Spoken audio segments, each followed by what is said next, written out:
There's a kind of pain that doesn't announce itself. It doesn't scream or shatter. It just quietly erases you, piece by piece, until one day you wake up and realize the world has lost its flavor. Coffee tastes like cardboard. Music that once moved you now feels like elevator noise. Even laughter becomes a performance you don't remember auditioning for. You tell people you're fine because technically you are. You're showing up, you're checking boxes, you're smiling on cue. But if someone looked closely enough, really closely, they'd see it. The flatness behind your eyes, the way you're going through motions instead of moments. This is emotional numbness, and here's what matters. Staying in this state isn't just uncomfortable, it's dangerous. It can steal relationships, ambitions, and even years of your life. But what if I told you this numbness isn't a sign of brokenness? It's your brain's best attempt at protection. In this video, I'll show you exactly how it works, and more importantly, how you can start to feel better again.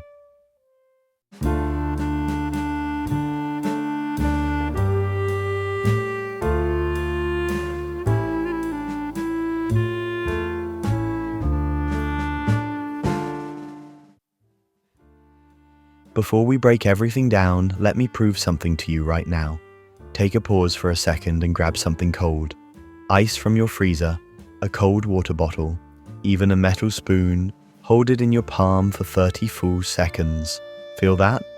The sharp sensation cutting through, that sudden snap of attention back into your body. This isn't magic, it's called sensory grounding, a technique used by therapists worldwide to interrupt dissociation and emotional numbness. What you just experienced is proof that your nervous system can still respond. It can still feel. The pathways aren't dead, they're just dormant. Now imagine doing this once a day, a single cold sensation, a texture, a scent. Science shows us that these micro moments can begin rewiring patterns of numbness that have lasted years. Not overnight, but gradually, like teaching a muscle to work again after injury. I'm sharing this up front because I want you to know something crucial. Change is possible, not someday, today. The techniques we'll explore aren't theoretical. They're practical, evidence-backed, and used by people who've walked out of numbness and back into life.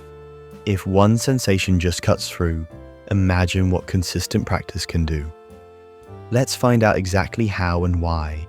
Emotional numbness isn't something you'll find listed cleanly in a psychology textbook as a standalone diagnosis. It's more like a symptom, a state of being that creeps in so gradually you don't notice until you're fully submerged. It's the absence of emotional response in situations that should move you. A friend shares devastating news, and you feel nothing. Someone tells you they love you, and the words bounce off like rain on glass. You watch a sunset and only feel emptiness where wonder once lived. What makes this particularly cruel is that numbness doesn't discriminate. It doesn't just block negative emotions. It takes everything: joy, excitement, passion, even anger. You become emotionally colorblind in a world that demands you see in full spectrum. And here's what most people misunderstand. This isn't apathy. Apathy is not caring. Numbness is caring so much, for so long, that your system finally pressed the emergency shutdown button. Nearly 1 in 5 Americans reports experiencing prolonged emotional numbness at some point in their lives. That's millions of people walking around feeling like ghosts in their own existence. Psychologists refer to this phenomenon as emotional blunting or affect dysregulation, terms that may sound clinical but describe something profoundly human. Your brain isn't punishing you, it's trying to save you. Think of it like a phone switching to low power mode when the battery hits 5%. The brain does the same thing when emotional demands exceed your capacity to process them. When trauma stacks on top of stress, on top of unprocessed grief, your nervous system makes a choice. It chooses survival over feeling, because in that critical moment, feeling everything might mean functioning at nothing. So it dims the lights, turns down the volume, builds walls so thick that eventually you forget there was ever anything on the other side. But here's the hope buried in all this. What the brain learned to do, it can learn to undo. Let's discuss what's actually happening inside your skull when numbness occurs. Your emotional regulation system operates through three primary players: the amygdala, which processes emotional information, the prefrontal cortex, which manages responses and decision-making, and the hypothalamus, which controls the release of stress hormones. Under normal circumstances, these work in beautiful harmony. You experience something, your amygdala flags it as emotionally significant, your prefrontal cortex helps you respond appropriately, and your body releases the right chemical cocktail to match the moment. But chronic stress fundamentally changes this dance. When your system gets flooded with cortisol day after day, week after week, month after month, your amygdala becomes hyperactive while your prefrontal cortex starts weakening. It's like your emotional fire alarm is constantly ringing while your ability to assess actual danger deteriorates. This is exhausting, unsustainable. So eventually, to protect you from this perpetual state of high alert, your brain does something both fascinating and tragic. It starts dampening all signals, not just the threatening ones, all of them. Researchers call this emotional blunting, and studies consistently show it's particularly common in people dealing with chronic stress, prolonged grief, post-traumatic stress disorder, and even certain types of depression. Your brain essentially decides that if it can't reliably distinguish between real threats and false alarms, the safest option is to turn down the volume on everything. The problem is that this short-term survival strategy becomes a long-term prison. There's also a physical component that most people completely overlook. Emotional numbness rarely travels alone. It typically arrives with a constellation of body symptoms. Persistent fatigue even after sleeping for 10 hours. Brain fog that makes concentration feel like wading through mud. A disturbing sense of being disconnected from your own body, like you're piloting a machine rather than inhabiting flesh. Some people describe it perfectly, watching their life through a screen instead of living it directly. This isn't just psychological, it's neurological. Your nervous system has gotten stuck in what neuroscientists call the freeze response, the lesser-known cousin of fight or flight. When fighting seems impossible and fleeing isn't an option, mammals freeze. They go still, they disconnect, and sometimes that freeze doesn't fully release, even after the danger passes. What's crucial to understand here is that numbness isn't a character flaw. It's not a weakness, it's an adaptation. Your brilliant, complicated brain learned that intense emotion equals danger, so it built a buffer zone. The challenge now becomes teaching it, gently and consistently, that it's safe to feel again. And that process requires understanding not just the science, but the stories. If you're wondering whether you fit some specific profile for emotional numbness, here's the truth. It doesn't discriminate by age, gender, or background, but certain life experiences create particularly fertile ground for it to take root. Consider Rachel, a hospice nurse who spent 12 years caring for dying patients with extraordinary compassion. She held hands through her final breaths. She listened to deathbed confessions. She comforted devastated families week after week. Then, one afternoon, she realized she could no longer cry. Not at work, not at home, not even when her own mother passed away unexpectedly. She hadn't become heartless. Her system had simply absorbed so much grief that shutdown became the only way to keep functioning. This is compassion fatigue, and it's remarkably common among healthcare workers, therapists, social workers, and anyone whose job demands constant emotional labor while offering little space to process their own feelings. Or consider David, who grew up in a household where expressing emotions meant becoming a target. Crying invited ridicule, anger brought swift punishment, excitement was met with suspicion or immediate deflation. So he learned to feel nothing visibly, and eventually to feel nothing internally either. 4 decades later, even in safe, loving relationships, his emotional responses remain muted. He desperately wants to feel the full range of human emotion. But the neural pathways have gone so long unused that it's like trying to speak a language you only heard as a child. Then there's the corporate executive who climbed the ladder by staying composed under pressure, the single parent who couldn't afford to fall apart because 3 kids depended on them. The person who experienced betrayal so devastating that they made an unconscious vow to never be vulnerable again. What all these people share isn't weakness, it's resilience pushed past its breaking point. They're the ones who held it together when everything was falling apart, the ones everyone else leaned on, and because they were so busy being strong for everyone else, they never got permission to be fragile themselves. Emotional numbness often emerges not from a single catastrophic event, but from sustained emotional overwhelm.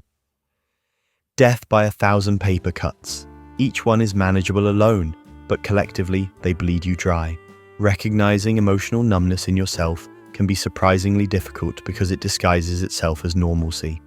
You're still going to work, maintaining relationships, even laughing at jokes, but beneath the surface, something fundamental has shifted.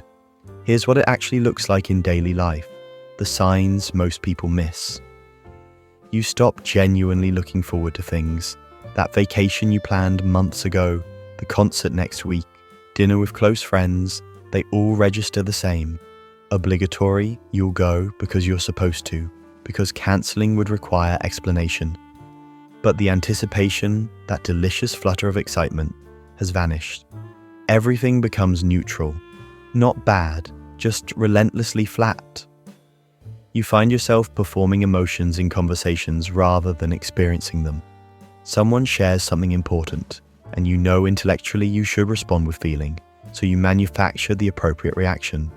You've become so skilled at this emotional theatre that most people never notice you've stopped actually experiencing what you're displaying. You've memorized the entire script, nod here, widen eyes there, say, that sounds really hard at this exact moment. But inside, there's only silence and a vague sense of fraudulence. Physical intimacy becomes mechanical, whether it's a hug from a family member or something more intimate with a partner. Your body is present, but you feel utterly absent. Touch doesn't register the way it used to. It's happening to you, not with you. And the guilt that emerges from that disconnection often makes you retreat even further, creating a self-perpetuating cycle. You notice yourself seeking out intensity just to feel something, anything at all. Maybe you drive too fast, pick unnecessary fights, watch increasingly disturbing content, anything that might crack through the numbness. Or you go the opposite direction, creating such a rigid routine that you barely have to think or feel at all. Wake up, work, eat, scroll, sleep, repeat. The predictability becomes a cocoon, comfortable in its emptiness. Here's one of the most telling signs. You genuinely can't remember the last time you cried. Not because life has been easy, but because the emotional release valve seems permanently sealed. Sadness registers as a concept you understand intellectually, but can't access experientially. Ready for a truth that might surprise you? You can't fix numbness by forcing yourself to feel. You can't shame yourself into caring more. You can't willpower your way back to emotional aliveness. In fact, most popular advice about how to feel again can actually backfire, making numbness worse. Here's why. Numbness is fundamentally a safety mechanism. If your nervous system doesn't trust that life is actually safe now, it simply won't let feelings flow, no matter how desperately you want them to. Picture this scenario after years of trauma, heartbreak, or relentless stress. Your nervous system has reset its baseline to maximum guard. When people try pushing themselves too fast, attempting to snap out of it through sheer determination, they often get emotionally flooded, completely overwhelmed, or snap right back to numbness, even harder than before. That's not failure. That's your system begging for slow, gentle progress instead of forced intensity. Here's another rarely discussed reality. Recovery from numbness can actually shake up your closest relationships, sometimes dramatically. When you suddenly begin re-engaging emotionally after months or years of emotional flatness, partners, friends, family members, and even bosses who had adapted to your emotional unavailability may not know how to respond to this new version of you. Some relationships strengthen through this transition. Others reveal themselves as fundamentally dependent on your numbness. The person who liked you better when you were quiet and undemanding might feel threatened by your emerging feelings and needs. Sometimes things get messier before they get better. However, that messiness, uncomfortable as it may be, signals genuine change happening beneath the surface. It means you're no longer just going through the motions. You're actually living again, with all the beautiful complications that come with it. There's also a cultural dimension rarely addressed in recovery conversations. American culture, particularly, has a deeply complicated relationship with emotional expression. We celebrate emotional control in professional settings, referring to it as composure and professionalism. We admire people who remain calm under pressure, who don't let their emotions interfere with productivity. Then we wonder why so many people struggle to access emotions when they actually want to. You can't spend 40 hours a week suppressing feelings and then flip a switch at home. The nervous system doesn't compartmentalize that cleanly. It learns patterns, and those patterns don't respect the boundaries between work and personal life. So how do you actually, practically, begin the journey from numbness back to feeling? The answer isn't what most people expect. It's not about chasing big emotions or forcing yourself to cry at sad movies. It starts much smaller, much gentler than that. The foundation is sensory awareness. Remember that cold sensation from earlier? That's your starting point. Every single day, dedicate 5 minutes to deliberate sensory engagement. Hold ice until it gets genuinely uncomfortable, then release it and notice the warmth returning. Smell coffee grounds, lavender oil, or even gasoline if you're at a gas station. Really smell it. Don't just sniff and move on. Let your brain register that distinct scent. Listen to rain sounds or binaural beats with headphones, paying attention to how different frequencies feel in your body. Taste something intensely sour, a lemon slice, or intensely sweet. Look at high contrast images, bold colors, art that demands visual attention. This isn't about forcing emotion, it's about reminding your nervous system that sensation exists, that the world has texture and dimension beyond the grey flatness. Over time, weeks and months of consistent practice, sensory awareness rebuilds the bridge to emotional awareness. They're connected in ways neuroscience is still mapping, but the clinical evidence is clear. People who practice regular sensory grounding show measurably increased emotional range. Movement matters more than most people realize. You don't need intense exercise or complicated yoga sequences. You need movement that allows emotion to move through you. Try this. Stand up right now and literally shake your body for 90 seconds. Shake your hands, arms, legs, and torso. Let yourself look ridiculous.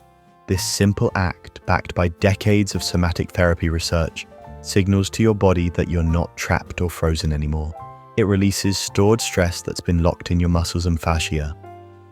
Walking helps too, especially in nature, without the use of headphones or podcasts.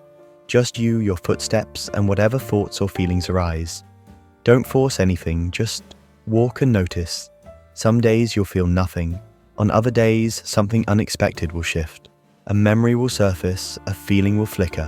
When that happens, don't grab at it or try to amplify it. Just acknowledge it. Oh, there's something.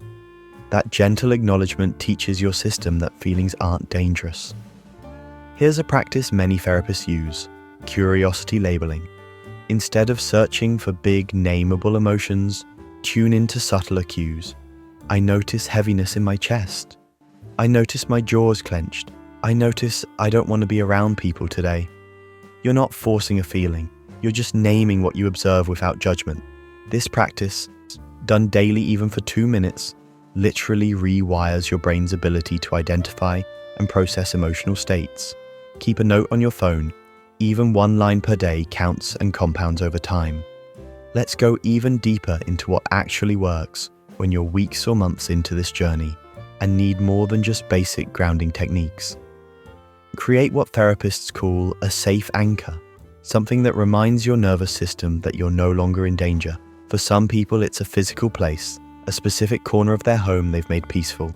For others, it's an object they can hold, such as a smooth stone, a particular piece of jewelry, or even a photograph.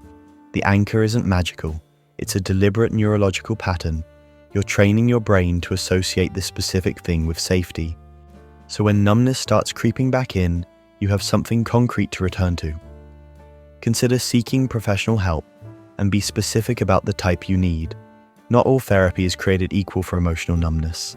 General talk therapy can actually be frustrating because numbness isn't primarily a thought problem you can logic your way out of.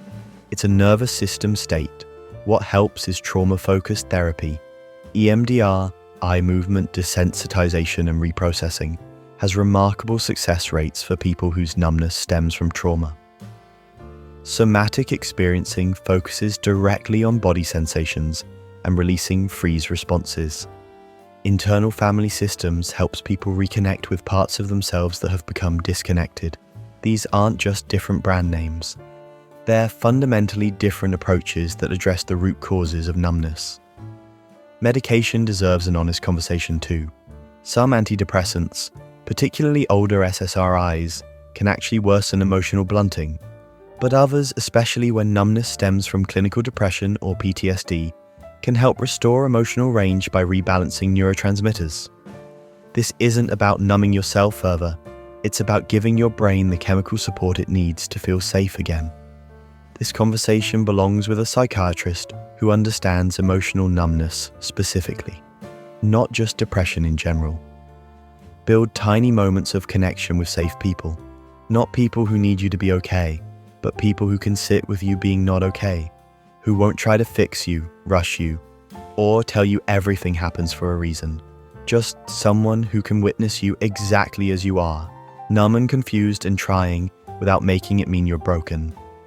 That kind of relational safety is often what the nervous system needs most to begin relaxing its defenses. Track your progress, but redefine what progress means. It's not just a sudden feeling of intense joy. It's noticing you laughed genuinely for 3 seconds. It's a feeling of irritation, and recognizing that irritation is actually a feeling. It's the desire to call an old friend, even if you don't follow through yet. These micro moments are evidence that your emotional system is waking up. Write them down on hard days when numbness feels permanent. You'll have proof that it's not. If you've made it this far and still recognize yourself in these words, here's what I need you to hear. Emotional numbness, when you're in the thick of it, feels permanent. It convinces you that you've fundamentally changed into someone who simply doesn't feel things anymore. And that's just who you are now, forever. But that's the numbness talking. That's the protection mechanism trying to maintain itself. It's not the truth. The version of you that feels deeply, that laughs until your stomach aches, that cries at beautiful things, that gets genuinely excited about small joys. That person isn't gone. They're not dead. They're underneath the armor your nervous system built to keep you safe. And slowly, with patience and self-compassion, and probably some professional help, you can dismantle that armor piece by piece. You won't go back to exactly who you were before the numbness. That's not how healing works. You'll become someone new, someone who's felt the absence of feeling and consciously, deliberately fought their way back to aliveness. That's not the same person you were. That's someone stronger, more aware, more intentional about their emotional life. So take one step, just one. Perhaps it's the cold water exercise. Maybe it's texting a therapist. Maybe it's just telling one person, I think I've been numb and I want to feel again. Whatever it is, take it today. Because you deserve more than existence. You deserve a life that's felt, not just endured. You deserve to reclaim yourself, and somewhere beneath the numbness, you already know that. Now it's just about remembering how.